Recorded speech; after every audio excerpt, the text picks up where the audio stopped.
Good day, everyone. I am Genevieve Roche and Melgazo from 12 Dalton. And today I'll be discussing the inverse square law of waves.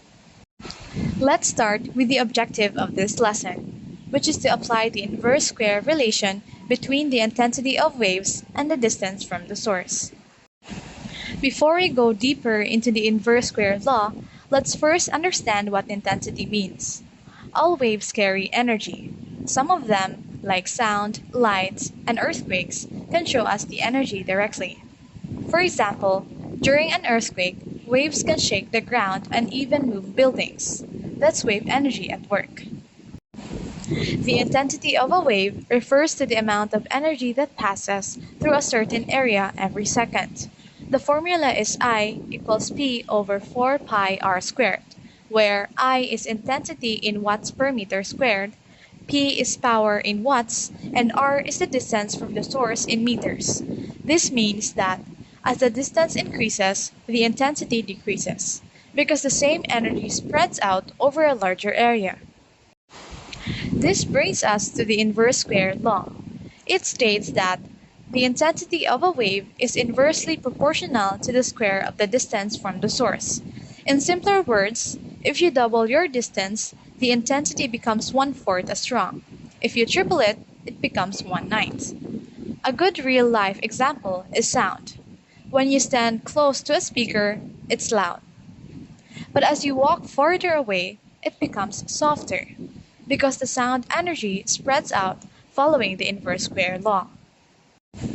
Let's try one sample problem.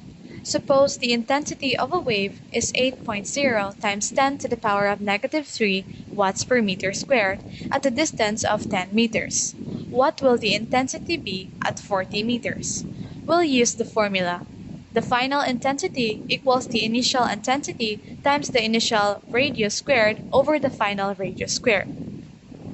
Substituting the values equals 8.0 times 10 to the power of negative 3 times 10 squared over 40 squared equals 8.0 times 10 to the power of negative 3 times 100 over 1600. And the final answer is 5.0 times 10 to the power of negative 4 watts per meter squared. This shows that when the distance increases 4 times, the intensity decreases 16 times. This law doesn't only apply to sounds. It also applies to light, radiation, and all kinds of waves that spreads out from a source. That's why a light bulb looks dimmer the further you move away, and why stars appear faint even though they're extremely bright, because they're incredibly far from Earth. To summarize, the inverse square law of waves explains how wave energy spreads as it travels. The farther you move from the source, the weaker the intensity becomes. This ends my report on the inverse square law of waves. Once again, I am Genevieve Melgazo, and thank you for listening.